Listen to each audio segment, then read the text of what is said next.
Swinburne University of Technology.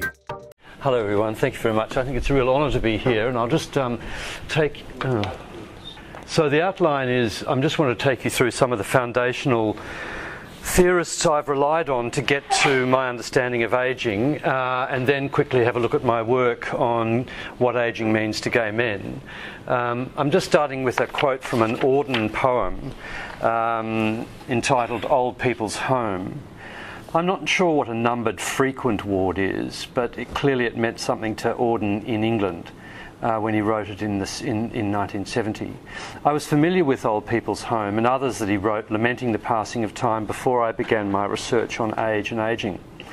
This poem struck a chord because as a young man I never quite understood why some of my parents' generation seemed to treat our grandparents so casually.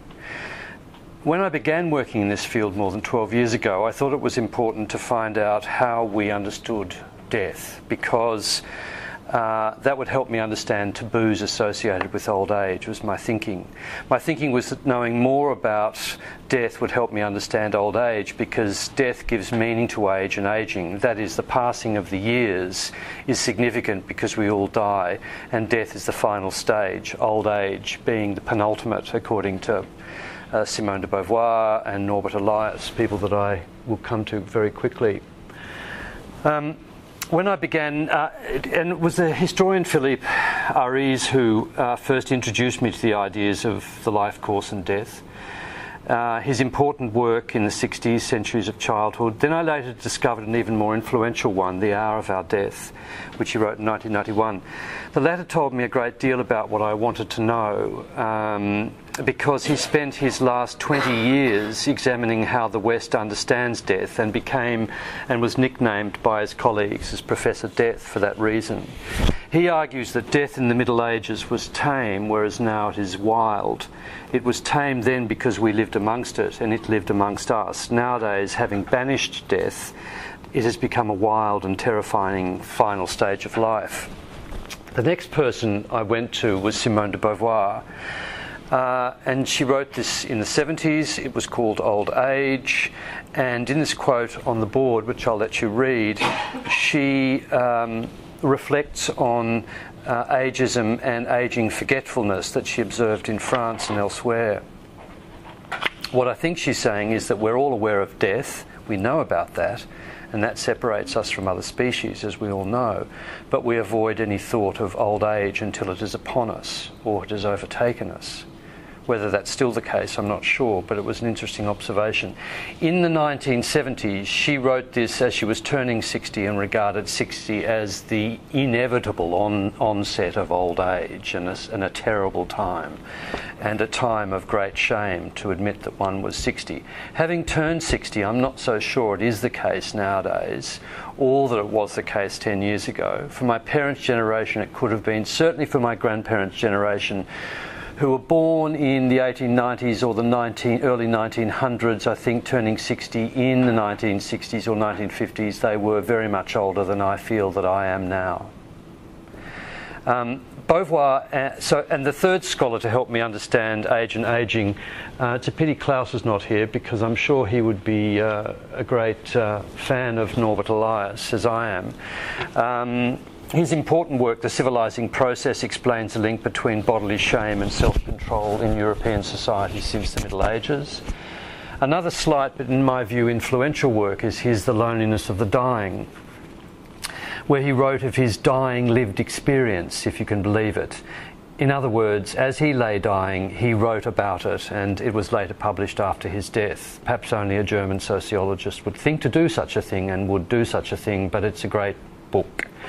Beauvoir and Elias were sharply critical of how the old were treated. Beauvoir remarked that in the West the old were treated as scrap,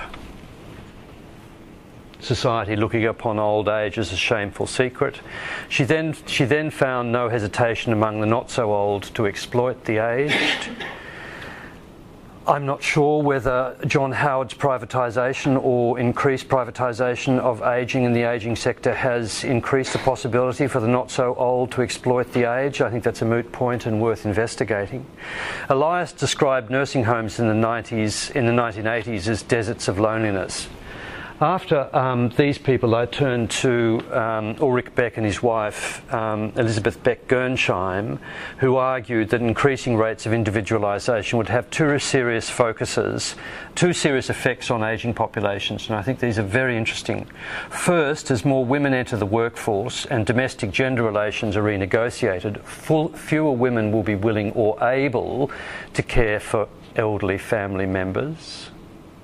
Very significant. Don't have any sense of it being addressed in policy in Australia.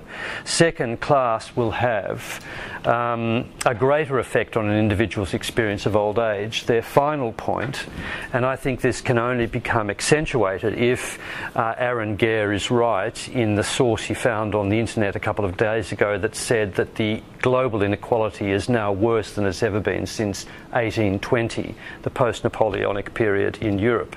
So if this sort of global inequality grows, we can only expect that unless something serious is done in this country and it continues to be privatised, so people's experience of death will depend on their material circumstances. Personally, I think that's wrong. So that's a rough sketch to get me to where I began my work on ageing gay men. First of all, I began with, this came out of my PhD. It was a book published in 2008 by Palgrave Macmillan, based on a sample of 80 men I interviewed over in those cities and regions in Australia. It ended up being a study of 3 generations, and here I agree absolutely with Brian. It is very difficult. Age cohort or generational work is very difficult. When Brian was talking about the people who voted first in 1930, I was doing a quick calculation that would probably mean that they were born in 1909, which might also, by the time they're 10, tell us something about who they are or what their experience, or even 15. For my own cohort work, I tended to use the age at which people turned 21 to determine their sort of, when they were coming out. Rough assumption, some people begin their sexual lives at 14 or 15, some at 34, but I just assumed 21 might be a time when people were mature enough to venture out of home and perhaps explore alternatives than what the heterosexual world offered them. So there were 3 generations: the pre-liberation, who came out in the 50s, 60s, the gay liberation, who came out in the 70s and brought about significant political and social change, and then the poor young men who had to come out in the midst of that awful epidemic, which began in the early 80s and is still continuing. So yeah, the big findings that sexual identity is historically contingent depending on the social circumstances that prevail. Friendship, I found, interestingly, the most important relationship, and that there were very ageist and sexualised social settings for people to mix, which made it difficult, some of the young men said, to mix with older men. And men aged 16 and plus, I found, were mostly positive and optimistic, but not one of them was in aged care when I interviewed. The next book was last year, and this was an international sample. The important part is the general inquiry. It was really on age and ageing and how they affect relationships. So not only the effect of age on relationships, but how different cohorts regard and experience them. So how were the men experiencing relationships and long-term relationships who'd been in them for 10 years as against those who'd been in them for 30 years? And how did they understand fatherhood, and how also did they understand perhaps being single, because I had a chapter on the single men. The big findings were that the long-term relationships were most like a companionate marriage. There was a generational divide about gay marriage. Men 31 and younger were almost entirely in favour, whereas men 51 and over were deeply suspicious and sceptical of it. And fatherhood, unlike the experimentations that young gays and lesbians are undertaking at the moment, these were mostly men who'd been married or in a heterosexual relationship and had children before they came out. Then there was a book chapter that I wrote that looked at older gay men's experience of homophobia, and I think this is important because these are the men who are moving into nursing homes now. And even though they will have experienced in their later life experiences of greater tolerance, some of them were coming out at a time when life was utterly miserable for many of them, though some of them never had to come out, and these were the more effeminate men. Others lived double lives, and that didn't necessarily mean being married, but it could mean appearing to be straight and then being gay when you found an underground nightclub to go out to after dark. And then there were those who never came out. I'm moving on because I'm running out of time. This is another book chapter, and on relationships between older and younger gay men. I think the findings are important down here. I have an interesting argument that there's less ageism in a metropolis like New York because of the cost of rent. In other words, and also in Hong Kong, the young Hong Kong men that I interviewed would be very successful if they had an older partner or a European partner because they could afford a flat where they could socialise and conduct their relationship. Otherwise they all lived at home, as we all did in the 1960s, when older gay men were desirable friends because they were the ones with a house to return to after the pubs closed at 6. And that's all shifted. And the idea of mutton dressed up as lamb, this is sort of men in their 40s trying to look like 20-year-olds, and that this sort of ageism made life harder for ageing. Okay, so I'll move right on. The work I'm doing now is on gay men's working lives, retirement and old age. What I've found generally is that there are two lots of fears gay men have, similar to the rest of the population, and then some gay-specific ones. The rest of the population fears are alone after the death of a partner, Alzheimer's, dementia, having to spend the final years in a nursing home, loss of mobility, independence. The gay-specific ones are to do with homophobic care workers or residents, or just heterosexist ones who assume that everyone who's there has a family and a wife, and it's very difficult to have a chat over morning tea because do you want to out yourself then? When I gave a presentation like this to the Faculty of Health, people assumed that I meant that going back into the closet meant that people ceased to have sexual relations. I don't mean that at all. It just means that you can know that people would be wary of displaying their affiliations, their affectionate relations in photos, etc., because they can't be sure how they're going to be treated. Will they be ostracised at the dinner table?